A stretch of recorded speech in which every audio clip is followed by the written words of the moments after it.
Vice-Chancellor, fellow council members and staff of the university, graduates, ladies and gentlemen.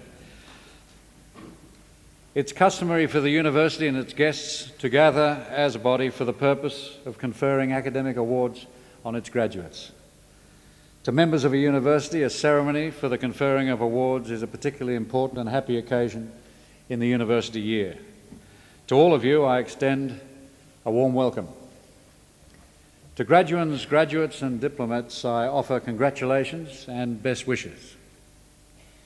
This afternoon, we've gathered in order that awards may be conferred on those who've satisfied the Council of the University that they have met the requirements for admission to awards undertaken within the Faculty of Arts and Social Science.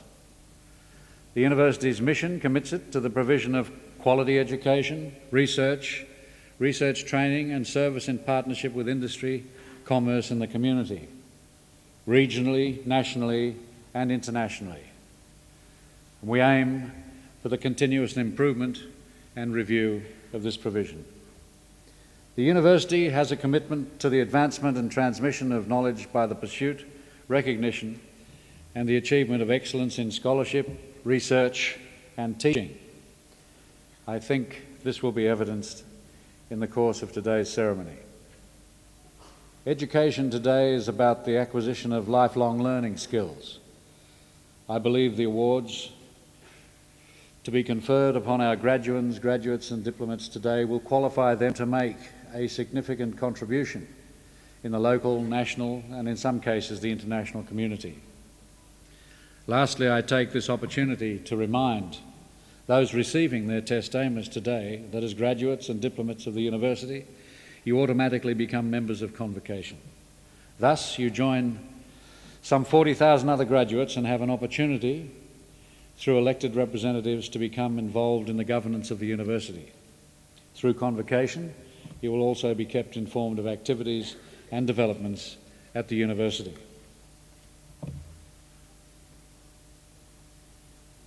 Vice-Chancellor.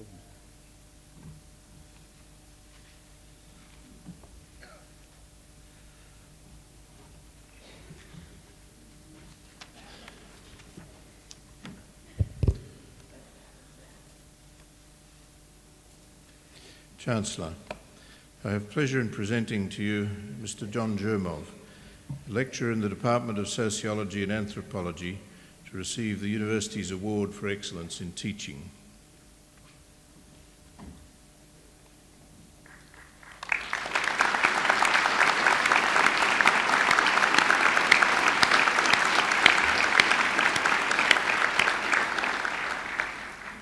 John Jermov is an outstanding teacher whose innovations in curriculum development have established the high professional relevance of his courses.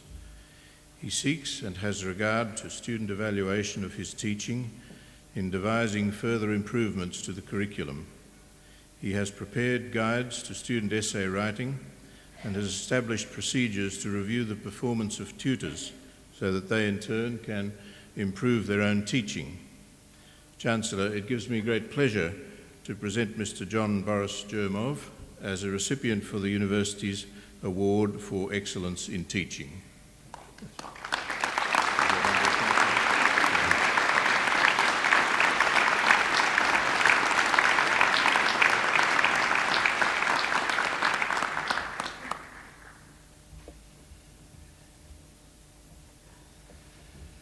By the authority conferred upon me by the Council, I will now formally confer academic awards. Will all candidates for admission to degrees and other awards please stand?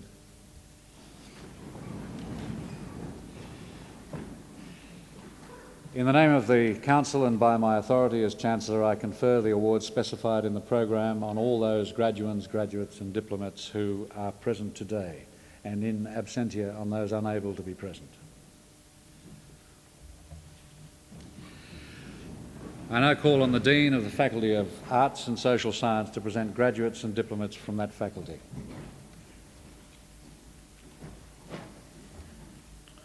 Chancellor, I present to you candidates who have satisfied requirements for the award of the Diploma in Aboriginal Studies.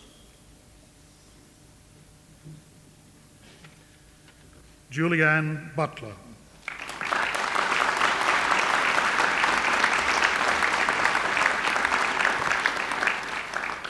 Philip Dunn.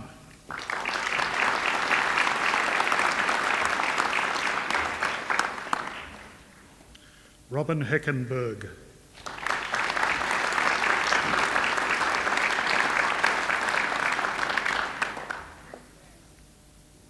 John Maynard.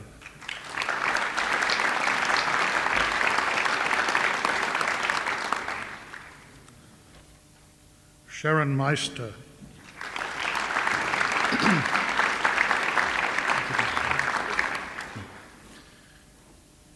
Betty Saville.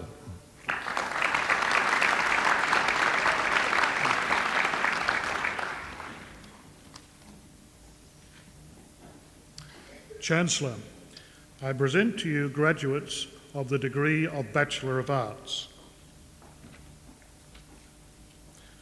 Catherine Abra.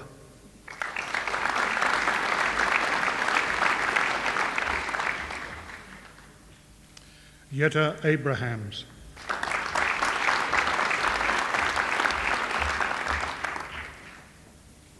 Michael Addy.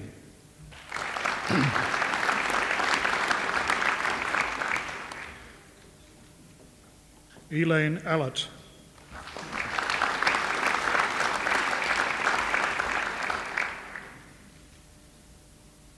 Sharon Anderson.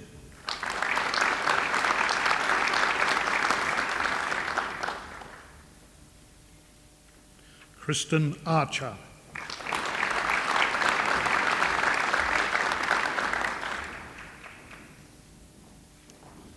Alex Arposia.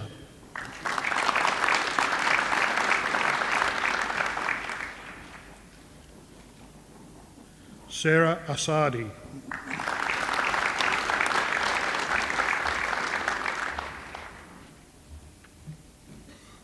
Donna Bailey.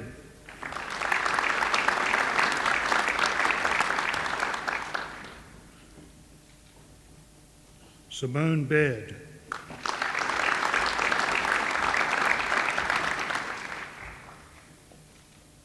Julie Baker.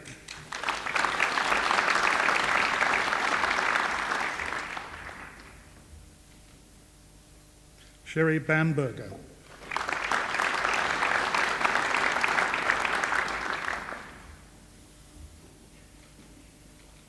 Richard Barbaugh.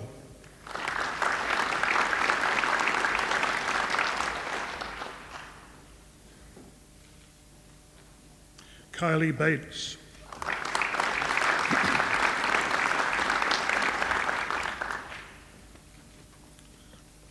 Carrie Bennett.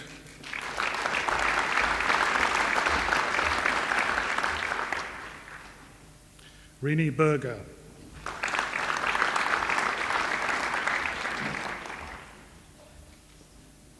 Odette Berry.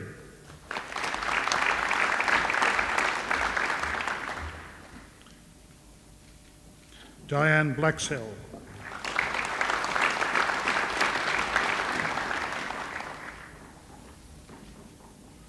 Gina Bollinger.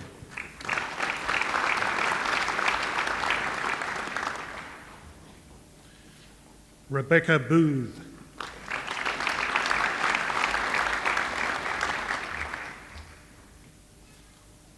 Claire Brinkley.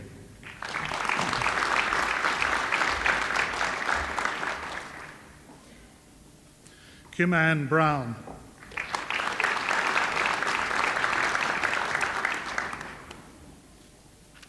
Nicole Bruce.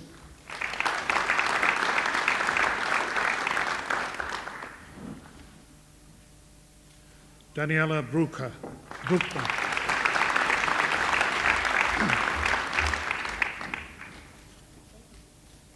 Richard Bryce.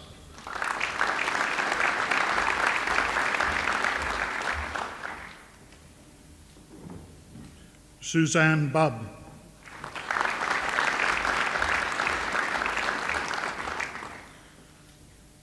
Frances Burton.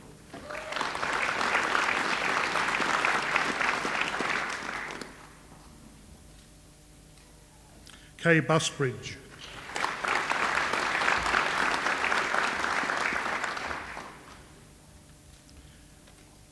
Emily Jane Kamel.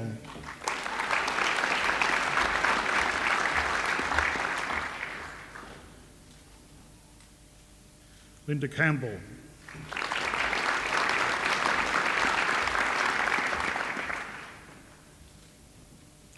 Kylie Cannon.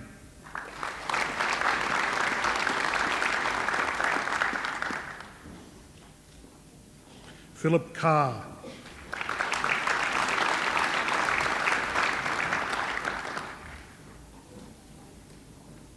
Philip Clark.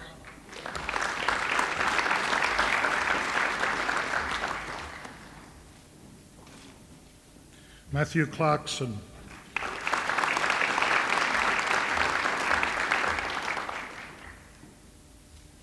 Helena Cobb.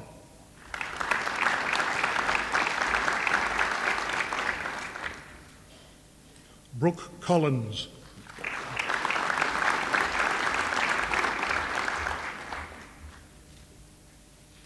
Robin Collins.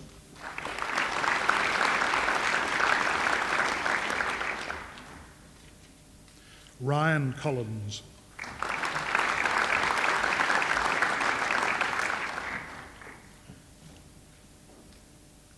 Francesca Consiglio.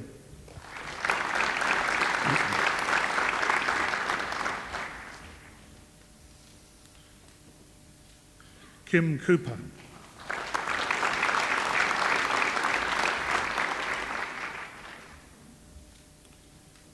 Kim Coshaw.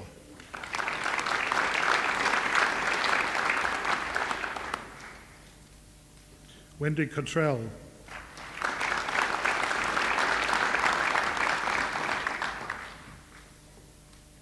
Tina Cross.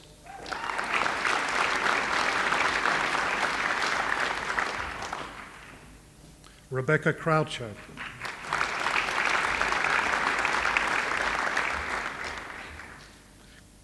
Katie Carell.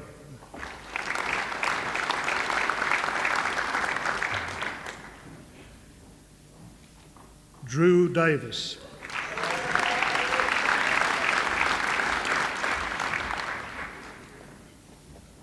Kirsty Dixon.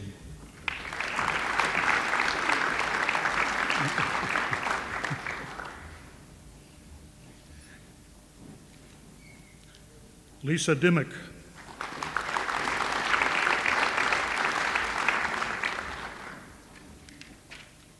Martin Dorahy.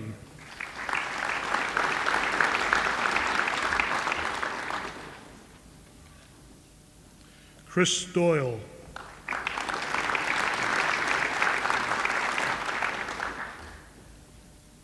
Michelle Duckett.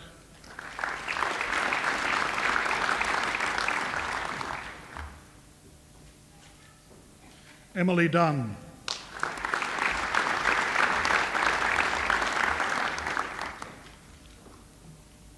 Elizabeth Elliott.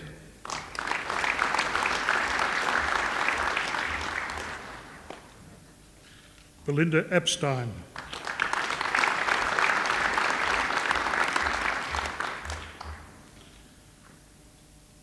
Tanya Felico.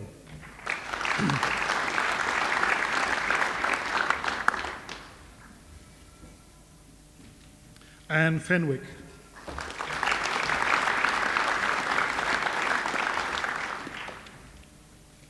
Sarah Finch.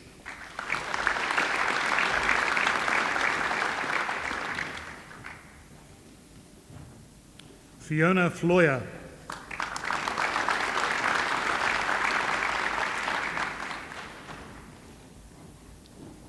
Catherine Foster.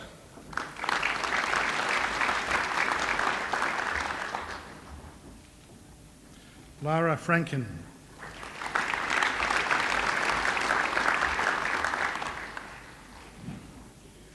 Virginia Frith.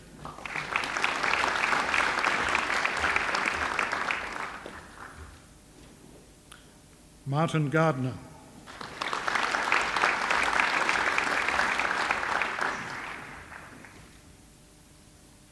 Julie Gray.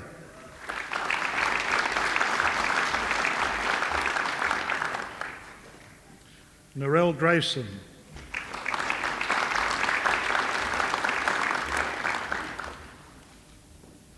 Jill Griffiths.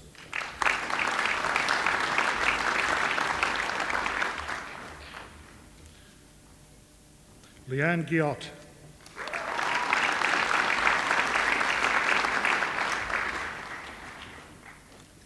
Stephen Gunn.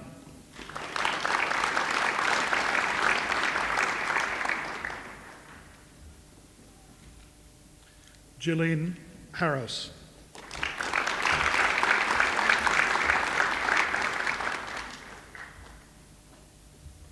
Carolyn Higgs.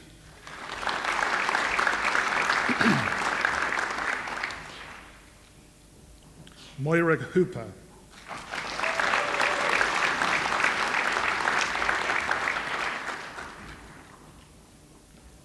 Gemma Hughes.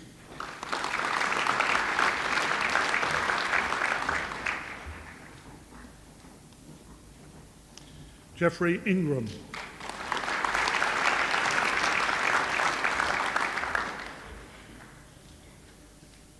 Michelle Irwin.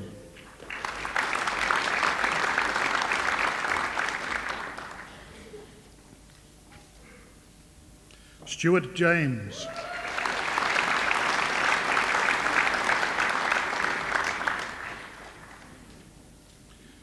Katarina Janzig.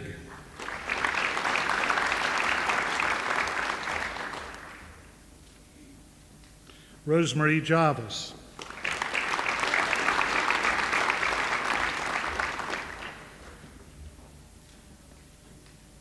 Lee Johnston.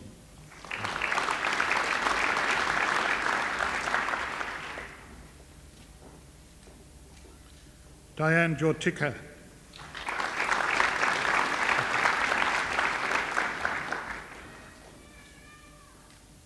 Con Katsoulis.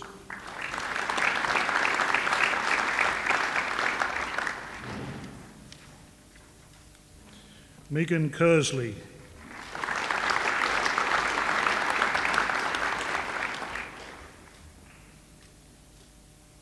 Linda Cassell.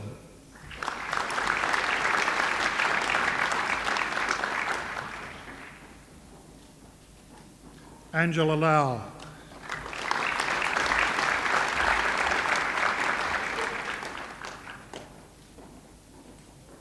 David Lusam.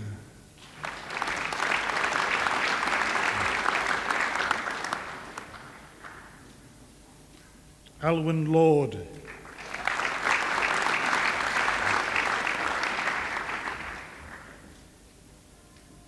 Colin Lynch.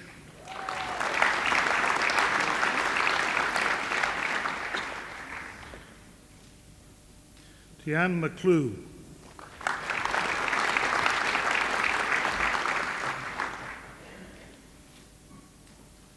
Alexandra Madigan.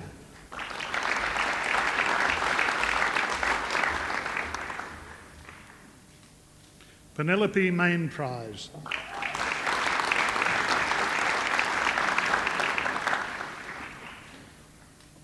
Renee Mann.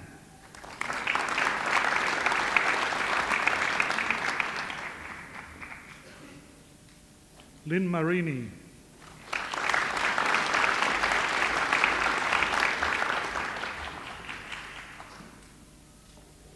Danielle Massour.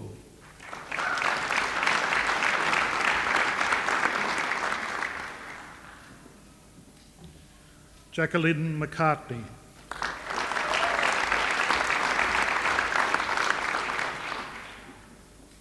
Carolyn McCall.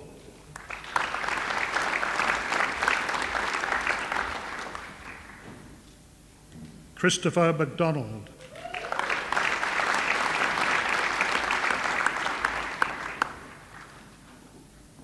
Fiona McIntosh.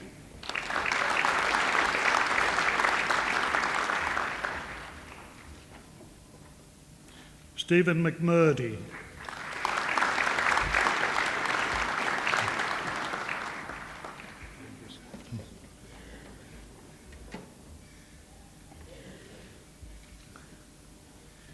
Wendy Mead.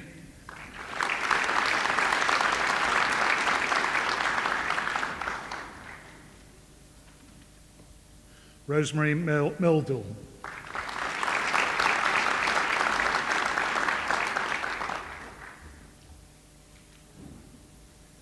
Sasha Michelle.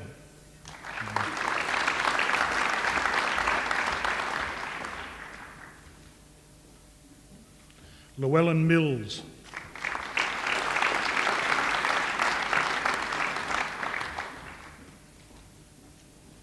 Stephen Mills.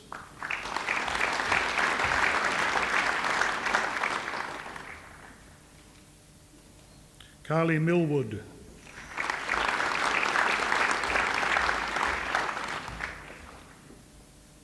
Zoe Mossman.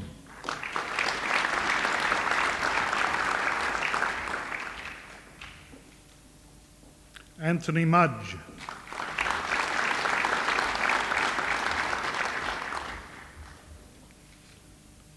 Catherine Murphy.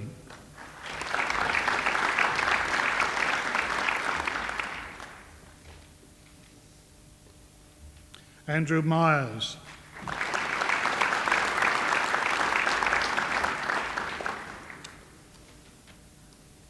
Peter North.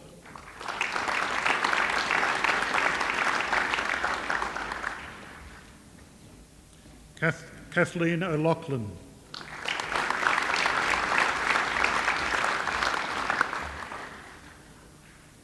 Adrian Odgers.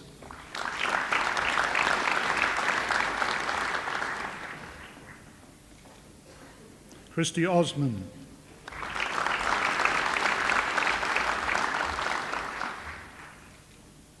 Malcolm Palmer.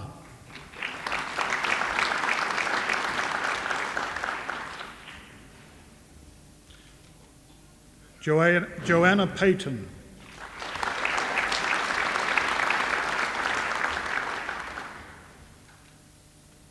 Christine Payne.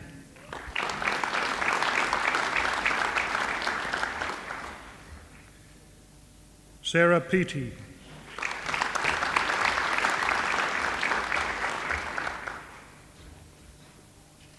Belinda Pedden.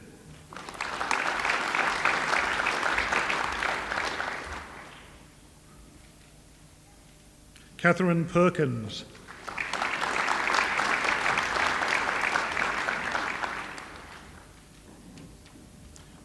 Marcus Pfister.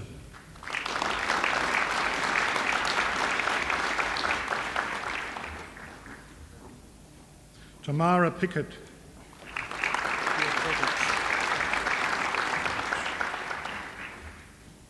Michael Piotrovich.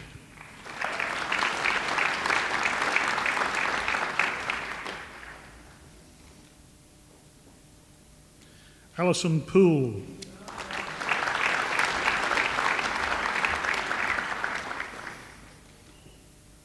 Marie Porter.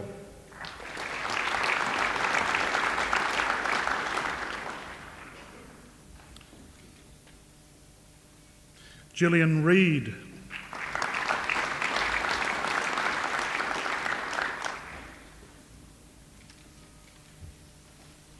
Nadine Reynolds.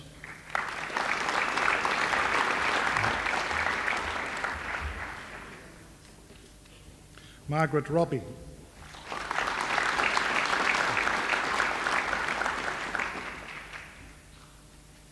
Ruth Roberts.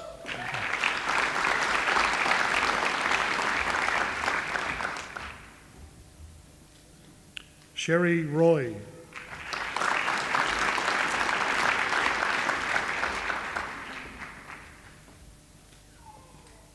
Sonia Saborni.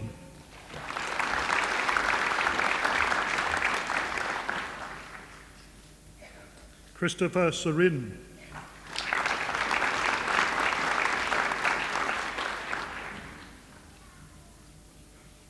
Abigail Scott.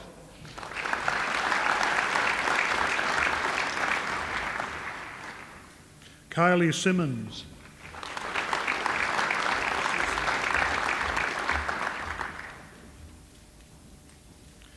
John Shosted.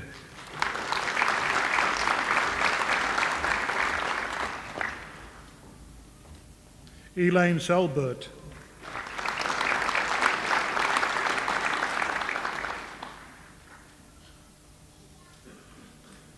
Adrienne Smith.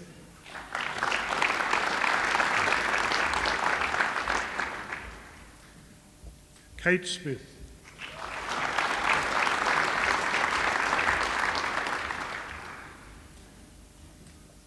Roisin Smith.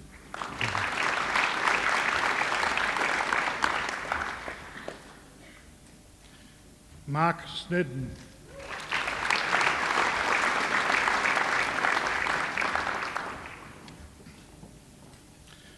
James Somerville.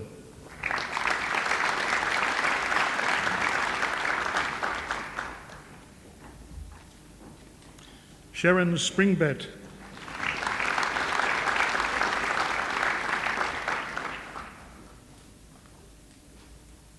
Amanda Stone.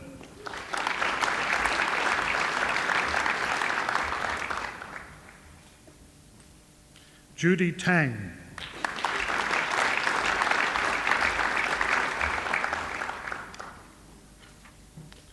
Maureen Tobin.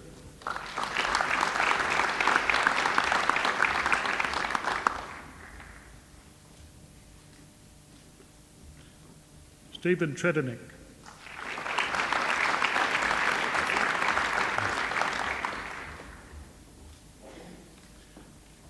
Margaret Trisinka.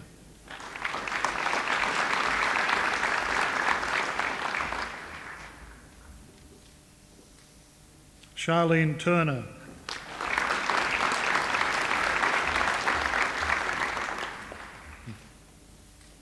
Lynette Walsh.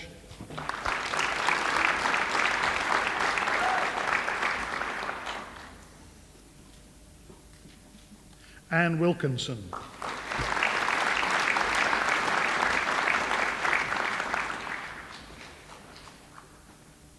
Adam Williams.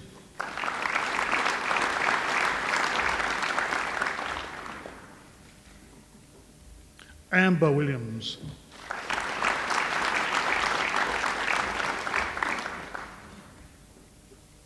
Therese Williams.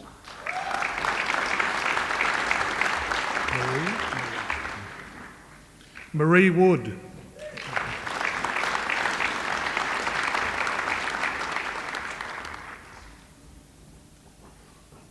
Winnie Wah Ki Yip.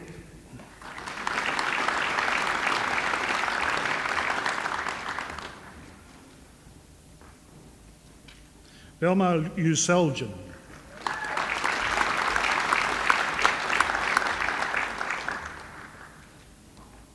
Karen Zurek.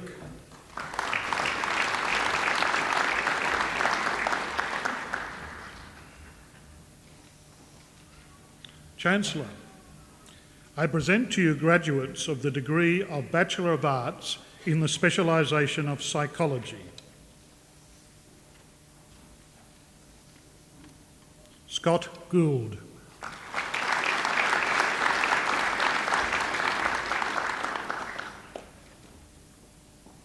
Rebecca Moore.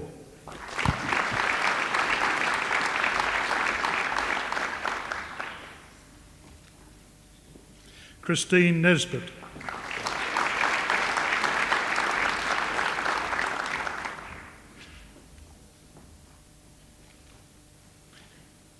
Kerry Noonan.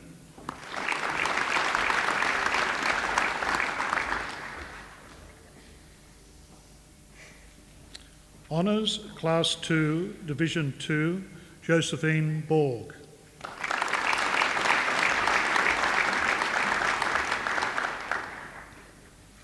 Alicia Commons.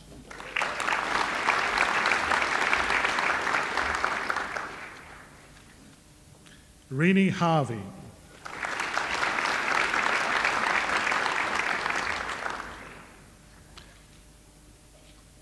Kelly Pedder.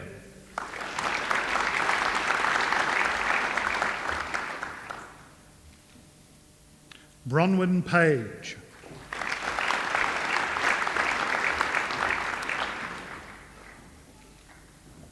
Joanne Tunbridge.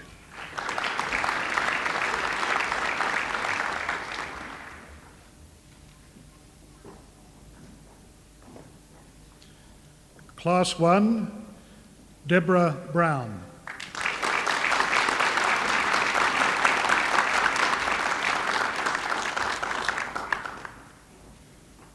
Class 1 and University Medal, Kylie Ball.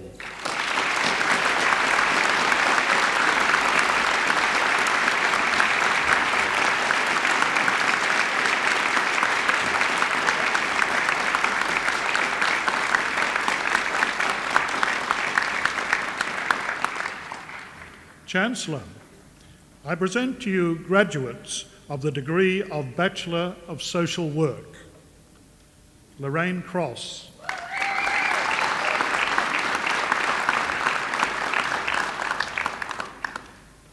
Junellen Dick.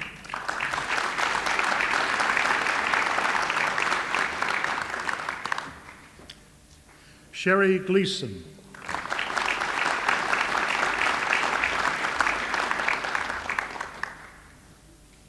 Sharon Hancock.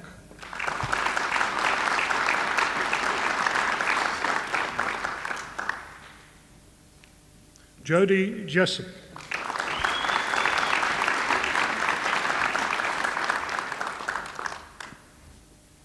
Karen Menzies.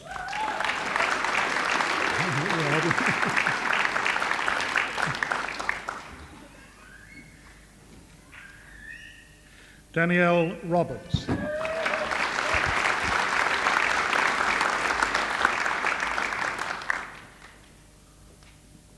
Donna Roche.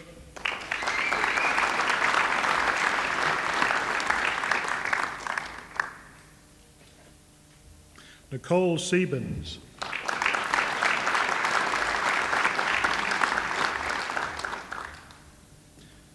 Craig Wood.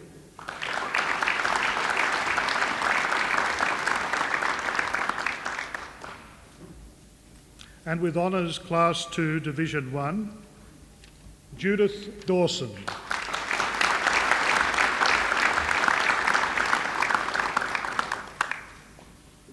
Judith Mullins.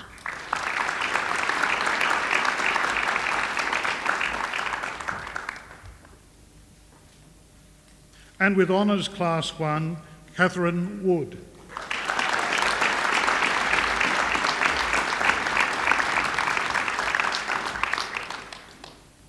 Chancellor, I present to you graduates of the degree of Arts with honours. Class 2, Division 2, Andrew Coates.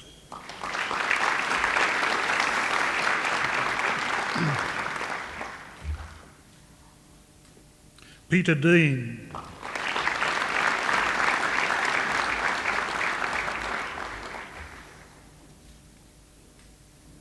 David Humphreys in Sociology and Anthropology.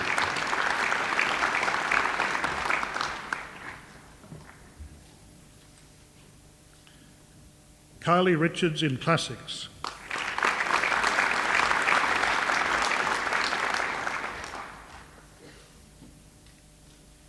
And Timothina Willis in English.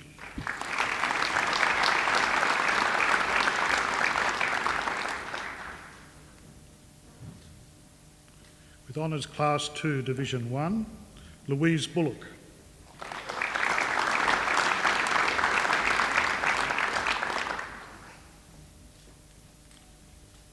Maxwell Fox, Classics.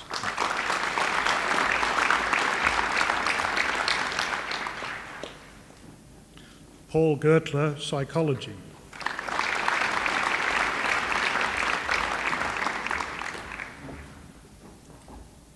Shi Hua Ho in Psychology.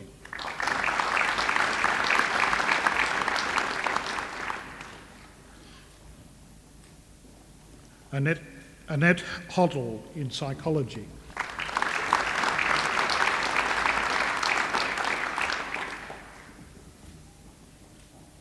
Melissa Ireland in Psychology.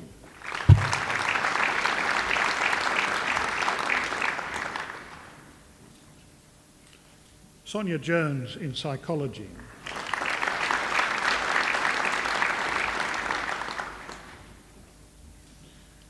Jane Lewis in Psychology.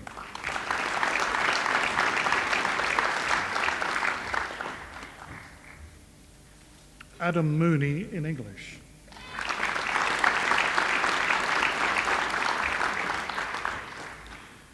Christine Nortellius in psychology.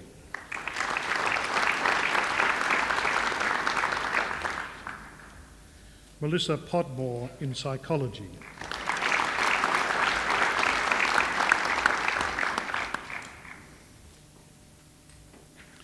Adrian Richardson in classics.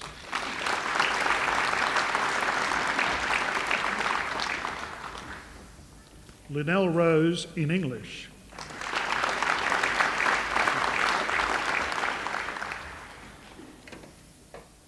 Warren Tang in Japanese.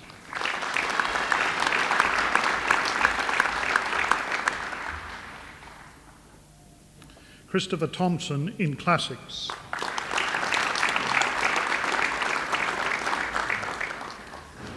Paula Watts in history.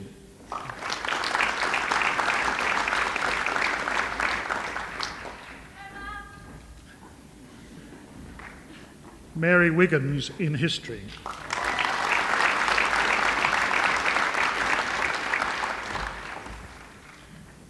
And with Honours Class 1, Stuart Cameron in drama.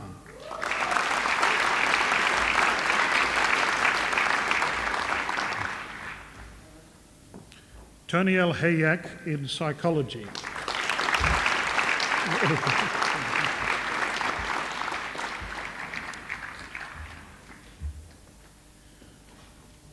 Sean Fardell in psychology.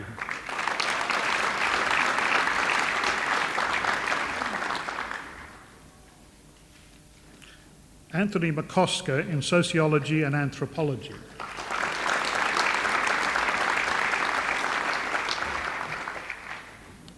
Robert McGregor in history.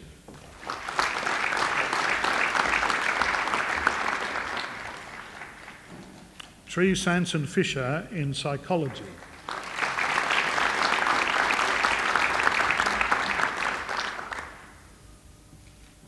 Simon Smith in economics.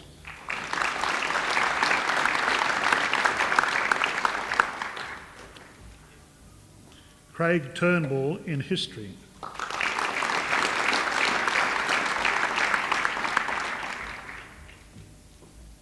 And with Honours Class 1 and University Medal, Troy Duncan, history.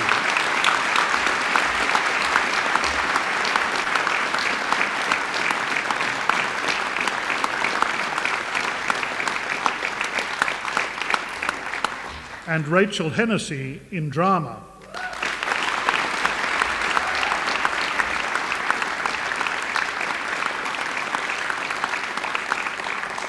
And Rachel Hutchinson in history and Japanese.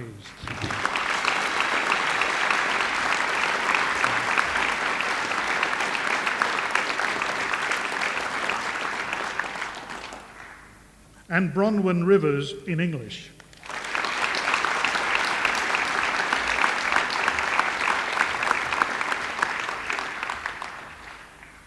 And Belinda Taylor in classical civilization.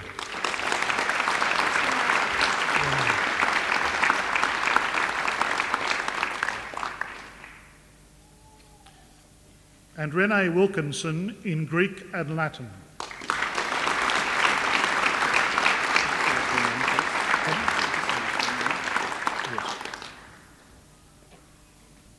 Paul Francis Wilson in Latin.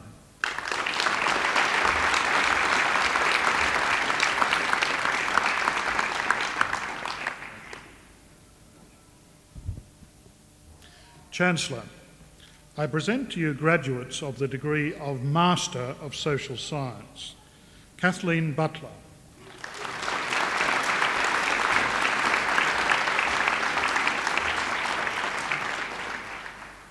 Emma Finlay,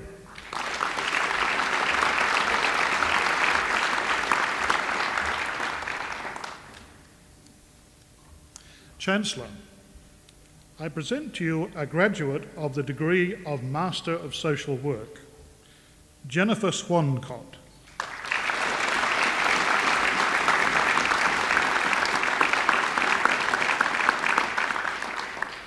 Chancellor, I present to you graduates of the degree of Master of Theatre Arts, John Hogan.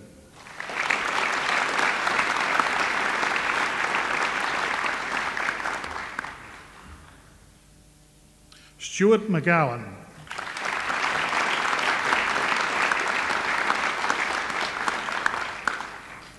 Joanne Smith.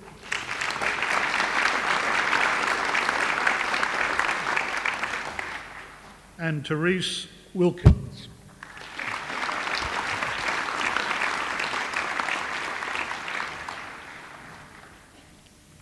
Chancellor, that concludes the presentation of diplomats and graduates of the Faculty of Arts and Social Science.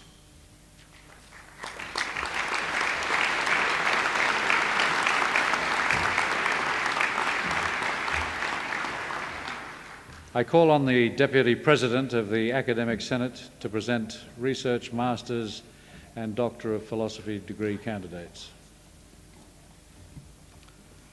Chancellor, I present to you Peter John Brown, who holds the degree of Bachelor of Arts and Master of Letters from the University of New England.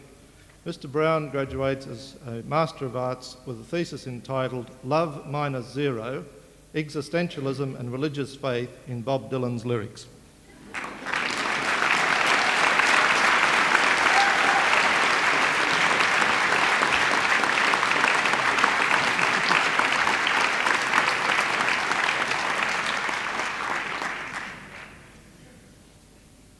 Chancellor, I present to you Michael Anthony Lozinski, who holds the degrees of Bachelor of Arts from the Australian National University and Bachelor of Arts from this university. Mr. Lozinski's thesis is on The Strange Dark Land, Homoerotic Desire, Pastoral and the Elizabethan Society.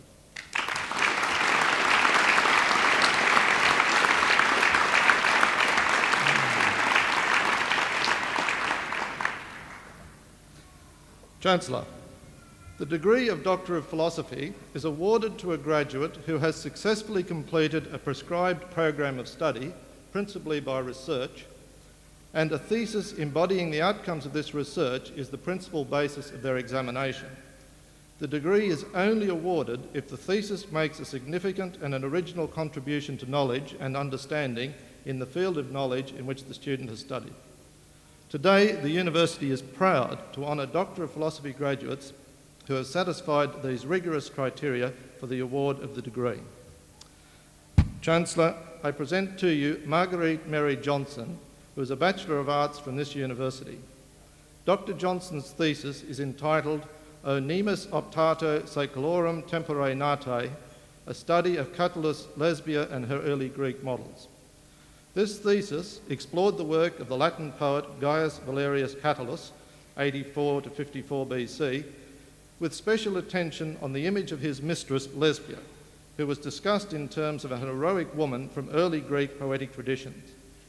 The Jungian theory of universal archetypes gave the thesis a methodological framework in which to study Lesbia as a heroine, and it was used alongside more recent literary theories concerning Latin imitation of Greek literature.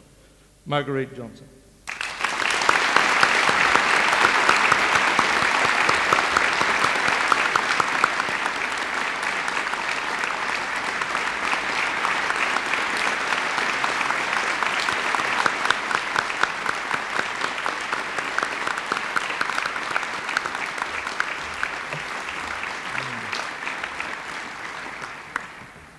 Chancellor, I present to you Shirley Smith, who is a Bachelor of Arts from this university.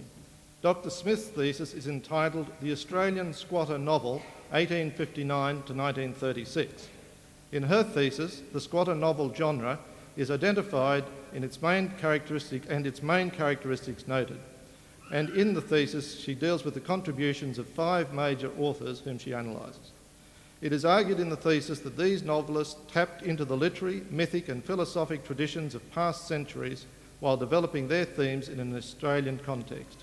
It is also asserted that the squatter novels provide a new perspective on legends shaped by Australian literature. Shirley Smith.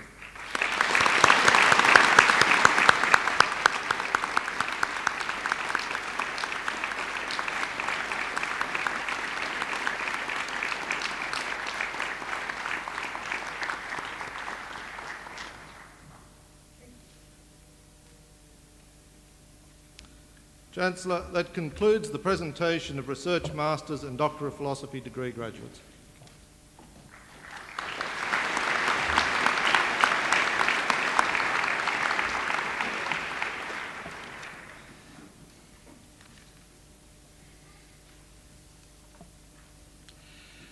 Ladies and gentlemen, I would now like to call on Professor David Pennington to deliver the occasional address.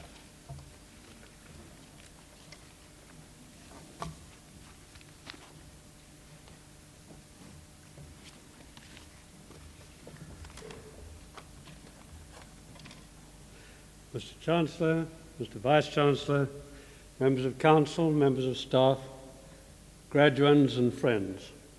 It's a pleasure and a privilege to be here today. The graduation ceremony is an important day in the life of a university graduate, but also an important day for the families and friends who've supported that graduate through the period of their studies.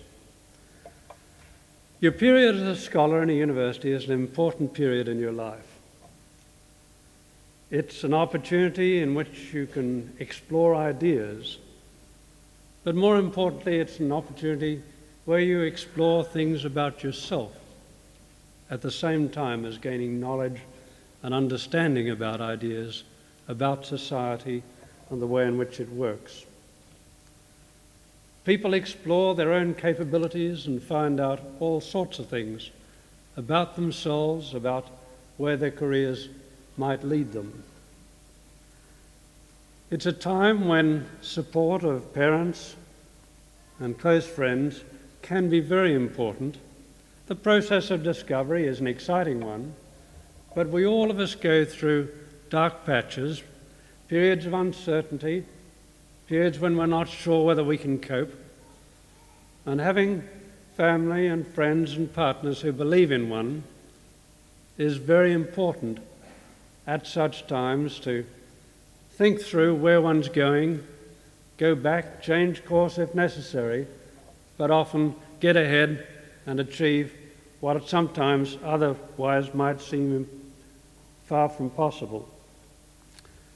Passing exams, of course, is a very important part of getting a university degree, but the more important part is that process of self-discovery, the process of learning about oneself, learning how to learn, how to stand on one's own feet.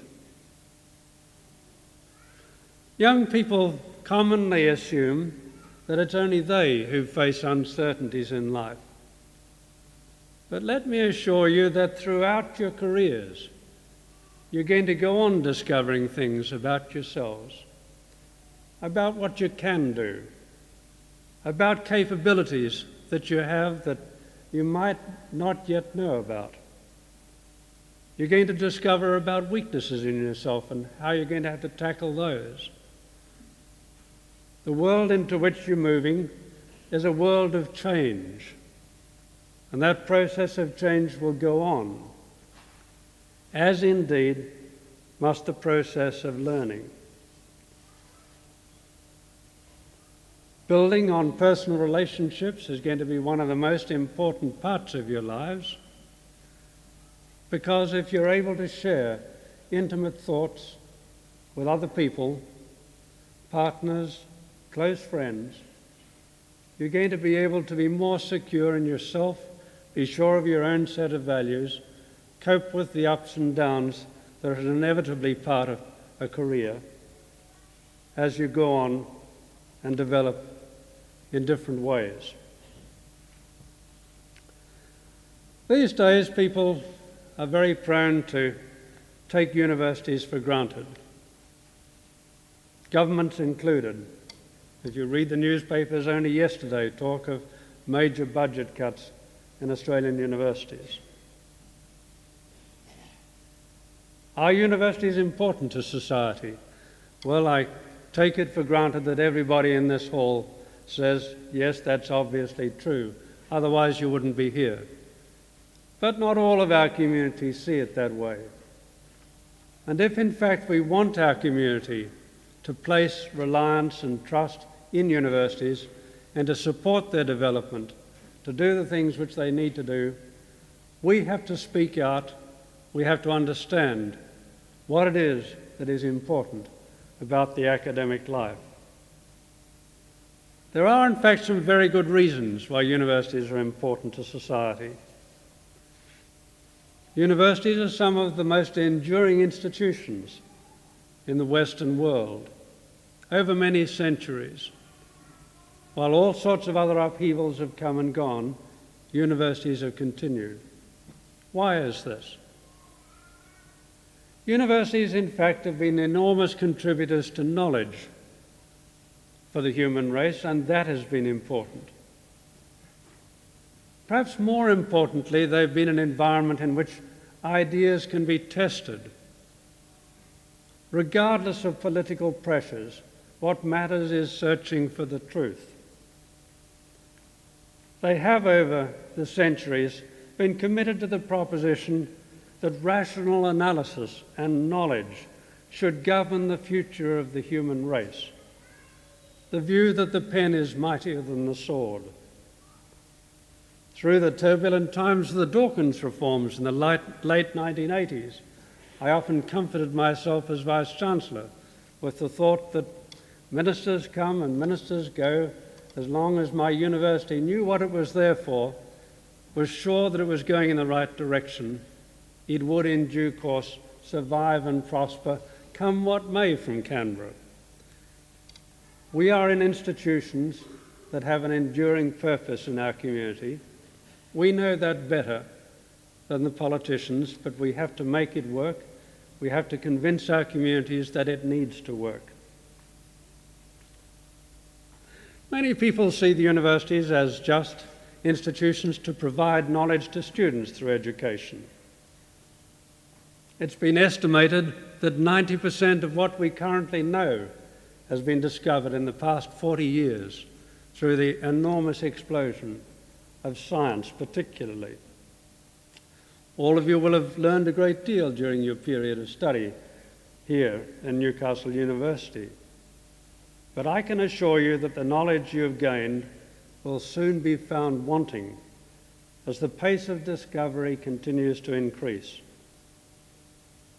A very fine old teacher of mine at the University of Oxford, at the end of a long and scintillating series of lectures in pathology, said, "You know, the only trouble is that half of what I've been teaching you will have been proved wrong in another 5 years. The only trouble is I don't know which half." Knowledge continues to grow. Unless through your time at the university you've learned how to learn for yourselves, how to access knowledge, to want to understand things, to want to test ideas, see whether they're right or wrong. Unless you've acquired those capacities, then you've missed out on the most important part of a university education.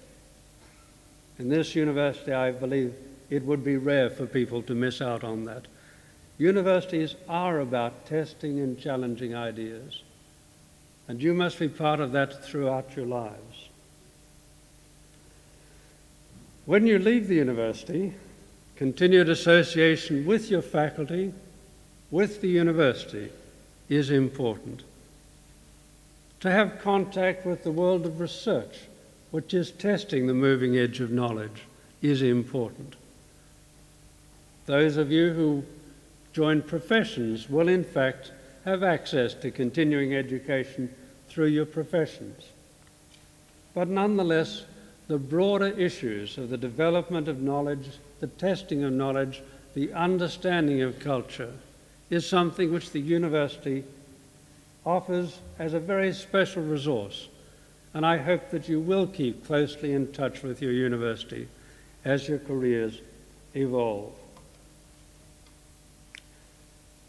Another aspect of the importance of the university is the contribution which they make to society and its development. And all of you will have opportunities from time to time to contribute in that way. You don't necessarily have to seek them, but you have to be willing to listen when somebody asks you. Unless we contribute in society, unless we participate in the debate of ideas, democracy doesn't work. For the testing of ideas by thoughtful people is the essential part of making democracy a dynamic process so that our community moves ahead. Universities, their staff, their graduates have a very important role to play in that sense. Let me, given the fact that I'm a retired Vice-Chancellor and an ageing academic, indulge in a little reminiscence. I started off in a career in medicine, all the joys and challenge and interest of treating sick people, of engaging in medical research and the excitement of discovery. It was a great privilege to come back to Melbourne to an academic career after many years away in the United Kingdom. To become a professor of medicine was great, and I then was asked in due course, because my specialty was blood diseases, would I assist the Australian Red Cross Society to develop its blood transfusion service, and I chaired a committee for that organisation for some 8 years. During that time I'd become Dean of Medicine, still was head of a department, still had patients, still had research laboratories and graduate students to look after, and life got a little busy. And at the final meeting that I attended of that committee, to tell them that really I was too busy elsewhere, that I would have to stand down and somebody else would need to become chairman, at that final meeting, the news broke that a new disease had appeared in the United States, which appeared to have been transmitted by blood transfusion. And that was the start of the AIDS story. I relayed that to the National Health and Medical Research Council meeting just a month later, and they said, well, you'll have to start a committee to find out about it, what it is, how it's caused, and what we should do about it to prevent unnecessary spread in the community. So for 4 years I headed what became the AIDS Task Force, which became an enormously time-consuming exercise. But yet through that period, discovering new knowledge, finding out the cause of a new disease, establishing research facilities in Australia so we could move as that knowledge became available. So we were able to be the first country in the world to test every unit of blood for the virus. Once the virus was discovered, we were able to get it from Paris and later from the United States. And we moved ahead of every other country, getting in place sensible measures to minimize the spread of that disease. And that was a thing which needed to be done. Still, I was too busy to do it all and ended up resigning as dean because I didn't have time. But the more important thing was to be sure we did what needed to be done in public attitudes that needed to be tutored. People needed to understand a disease which otherwise caused very great fear in the community, as well as getting in place all of the safeguards about spread of that disease. Come the end of that time, I'd been offered and accepted the appointment as Vice-Chancellor of the University of Melbourne. It seemed a good way of getting out of dealing with AIDS anymore, but lo and behold, I found I'd exchanged the dealing of one form of pestilence, the AIDS virus, with another form of pestilence with the appointment of John Dawkins as Minister for Employment, Education and Training, and we had lively times for a few years. Leading a university is a great challenge and a great privilege. Universities are full of people with ideas, always willing to question any decision by a Vice-Chancellor or by a council, question whether that's the way to go. My favourite simile of the role of a Vice-Chancellor is that of a conductor of an orchestra made up entirely of composers. Universities are full of creative people. Building on that creativity, welding them together with a responsibility to the institution, as well as their own individual field of study, is a great challenge, an exciting one, and one that I found as a great privilege. But now, having retired from that, I'm embarking on what I regard as my 5th career, and many of you will in fact go through that sequence. You'll have many opportunities unexpectedly thrust on you to contribute in the community, to contribute in a profession, to contribute in thinking through writing or speaking. You'll have opportunities to support community organisations, to support schools, or universities, remember that that commitment to the community is part of the role of a university graduate.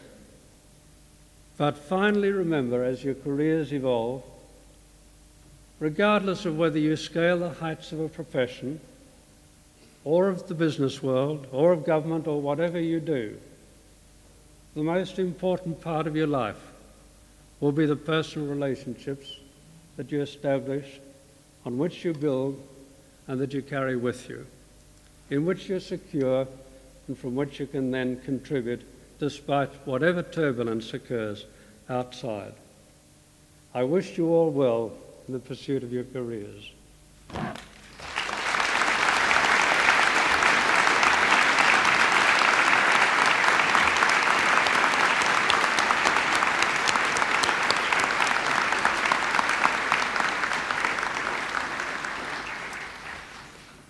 Professor Pennington, thank you very much for that stimulating address, sharing your thoughts with us on a long and distinguished career of learning and service.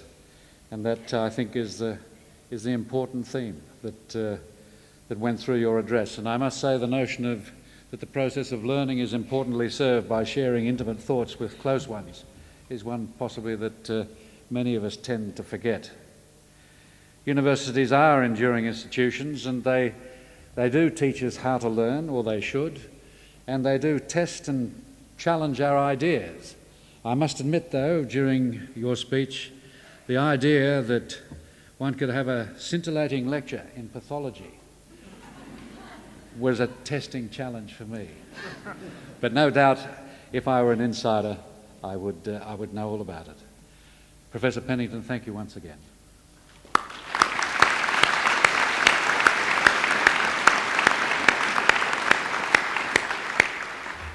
I now have great pleasure in inviting Mr. Paul Wilson to speak on behalf of the graduates.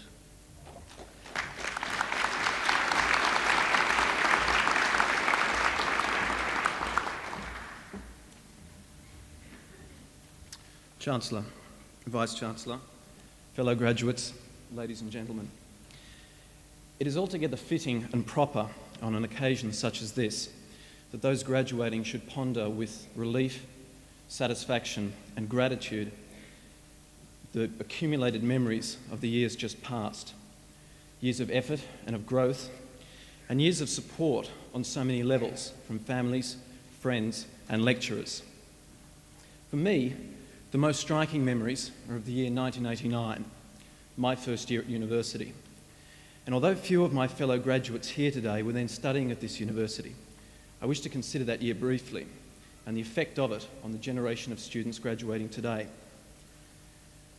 At the start of 1989, you could buy a beer at the George Hotel and then catch a movie at the Hoyts Royal. At the start of 1989, albeit only for a few more weeks, a one-time actor was President of the United States of America. At the start of 1989, there was a wall separating East and West Berlin. And at the start of 1989, there was a fence separating the University of Newcastle and the Hunter Institute of Higher Education. Je me souviens. In 1989, as a result of the Dawkins White Paper on higher education, there began the greatest period of reform in tertiary education this country has ever seen, with the passing of legislation enabling the amalgamation of tertiary institutions and the creation of new universities, with the explosion in university student numbers around the country, and with the introduction of HECS. And during it all, the catchphrase, the war cry, supplied by a one-time teetotaler, was the clever country. For the humanities in this country, so aspiring to be clever, these past 7 years have marked a period like no other, where the need to justify their existence and maintenance has been greatest in the face of the obsession, and no other word will suffice, of government, business, media and community for so-called vocational education.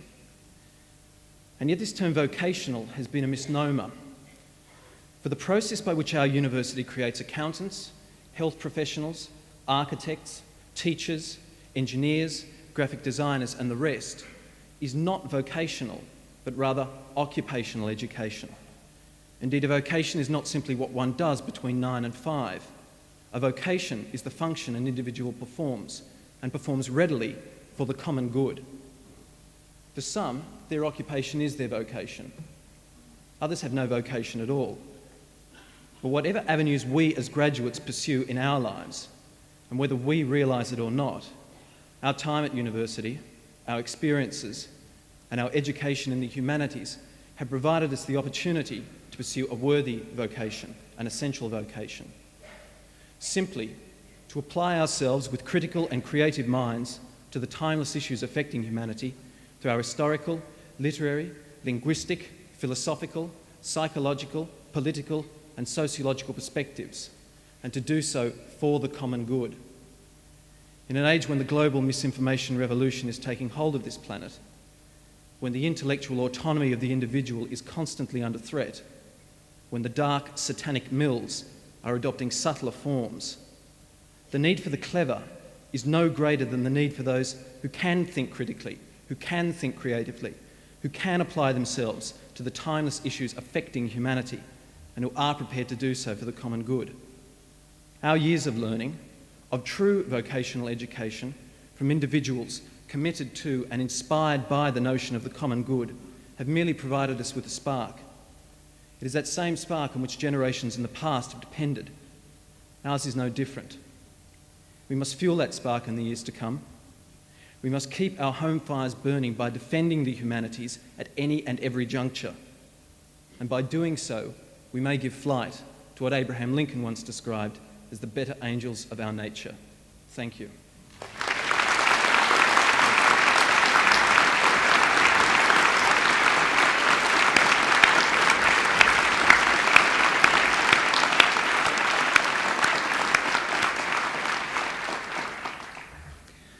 I would like to thank Mr. Wilson for his speech, his plea for the educated person, the whole person, which is the aim, I think, regardless of which particular faculty, the aim of any good university.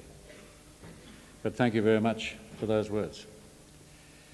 I declare this ceremony concluded and would like to extend a warm welcome to graduates and their guests to join us for refreshments, which will be served in the marquee on the northern side of the Great Hall. It's a new innovation, and I hope suitably festive. Please join us.